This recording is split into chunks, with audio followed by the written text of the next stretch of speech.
तर आज तुम्ही पोहरादेवीमध्ये आलेले आहात, नेमका काय उद्देश आहे? आम्ही पोहरादेवी या ऊर्जास्थळावरती आमच्या प्रेरणास्थानावरती आम्ही आलेलो आहोत। संत सेवालाल महाराज ज्यांनी या समाजाच्या उन्नतीसाठी, अखिल मानवजातीच्या उन्नतीसाठी कार्य केलं, त्यांच्या समाधीचं आम्ही दर्शन घेतलेलं आहे। या 18 पगड जातींच्या सर्व ऊर्जास्थळावरती आम्ही जाणार आहोत। सकाळी सिंदखेड राजाला आम्ही राष्ट्रमाता जिजाऊंच्या स्मृतीस्थळावर गेलेलो होतो, जन्मस्थळावर गेलेलो होतो। आम्हाला या राज्यकर्त्या लोकांना हे सांगायचं आहे की हा बहुजन महाराष्ट्र आहे, हा 18 पगड जातींचा महाराष्ट्र आहे। महाराष्ट्र म्हणजे काही ठराविक वर्गाची मक्तेदारी नाही। महाराष्ट्र हा तांड्यावरती, वाड्यावरती, वस्त्यावरती असणारा हा महाराष्ट्र आहे। बलुतेदार, अलुतेदार, भटक्या विमुक्त जाती जमातींचा महाराष्ट्र आहे।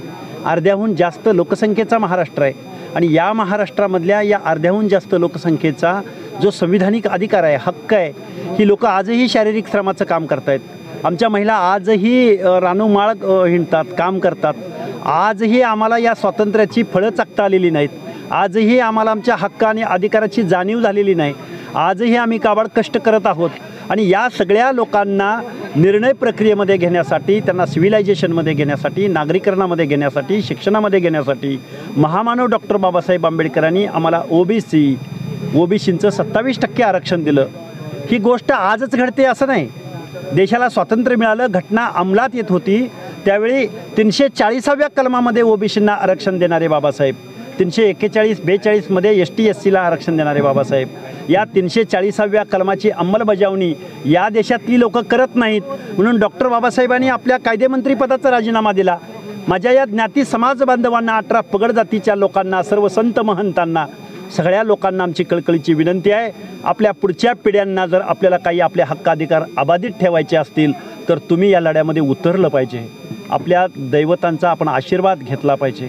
आपला इतिहास मोठा आहे, आपली परंपरा मोठी आहे। पोहरादेवीमध्ये आल्यानंतर पोहरादेवीमधला हा मेसेज फक्त महाराष्ट्रापुरता राहत नाही, हा संपूर्ण भारत देशामध्ये जातो। कारण माझा बंजारा समाज हा फक्त महाराष्ट्रापुरता नाही तर अख्ख्या भारत देशामध्ये माझा बंजारा समाज आहे। आणि या म्हणून तीर्थक्षेत्रावरती आम्ही, खरं तर मी आणि माझे सहकारी नवनाथ आबा वाघमारे, आम्ही 9-10 दिवसाचं उपोषण केलं। 4 दिवस आम्ही जालन्यामध्ये उपचार घेतले। उपचार घेतल्यानंतर सुद्धा, उपचार घेत असताना त्या हॉस्पिटलमध्ये हजारो लोक तिथं येत होती, म्हणून आम्ही या तीर्थक्षेत्रावरती जावं, ऊर्जा घ्यावी। जात येत असताना आधीमध्ये जेवढी गावं आहेत तिथं सर्व या लोकांना एकत्रित यावं, संबोधित करावं, आपल्या हक्क अधिकारावर बोलावं, म्हणून आम्ही आज पोहरादेवीला आलेलो आहोत। आणि आम्हाला इथं आल्यानंतर इथल्या सर्व संत महंत मंडळींनी, इथल्या सर्व नेतृत्वानी आमचं उत्स्फूर्त असं स्वागत केलं आहे। त्यांचं आम्ही मानावं तेवढं आभार कमी आहेत। ही सगळी लोकं पुढं येत आहेत, सगळी लोकं पुढे येऊन 18 पगड जाती एकत्र।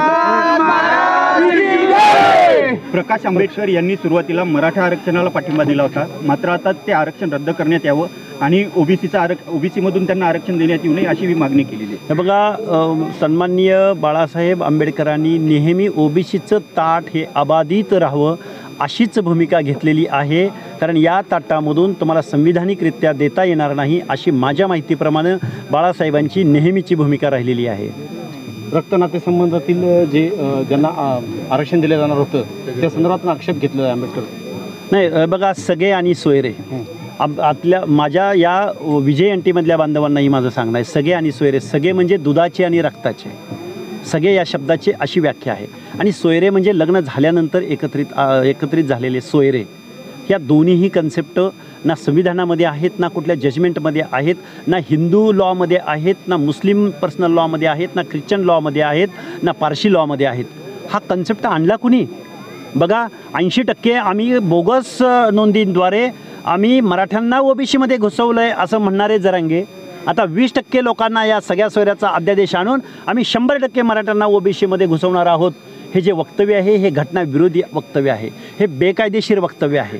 सुप्रीम कोर्टाला हे मान्य नाही, वेगवेगळ्या आयोगांना हे मान्य नाही, औरंगाबादच्या खंडपीठाला हे मान्य नाही, सुप्रीम कोर्टाचं यावर 650 पानाचं जजमेंट आहे, तेव्हा आमच्या 18 पगड जातीचं ओबीसीचं विजयंतीचं हे आरक्षण, या आरक्षणामध्ये जर मराठा समाज घुसला तर आमचा हा बंजारा, आमचा हा वंजारी, आमचा हा धनगर, माळी, साळी, कोळी, गावगाड्यातला बलुता, अलुता, भटक्या विमुक्त जाती जमाती, अ प्रवर्गातली माणसं, ब प्रवर्गातली माणसं, क प्रवर्गातली माणसं, ड प्रवर्गातली माणसं, अरे प्रत्येकाची एक वेगळी स्पेसिफिक आयडेंटिटी आहे, प्रत्येकाचं एक नेचर आहे, प्रत्येकाची एक कल्चर आहे, प्रत्येकाची एक संस्कृती आहे, देवदेवा काय, धर्म आहे, लग्न पद्धती आहेत, आणि हा 18 पगड जातीचा बहुजनांचा महाराष्ट्र आहे. पण या महाराष्ट्राचं इथल्या राज्यकर्त्या लोकांना, मुख्यमंत्र्यांना, आमदारांना, खासदारांना काही पडलेलं नाही. म्हणून ही यात्रा आहे, म्हणून हा संवाद आहे, म्हणून अभिवादन यात्रा आम्ही करतो आहोत. उद्यापासून अधिवेशन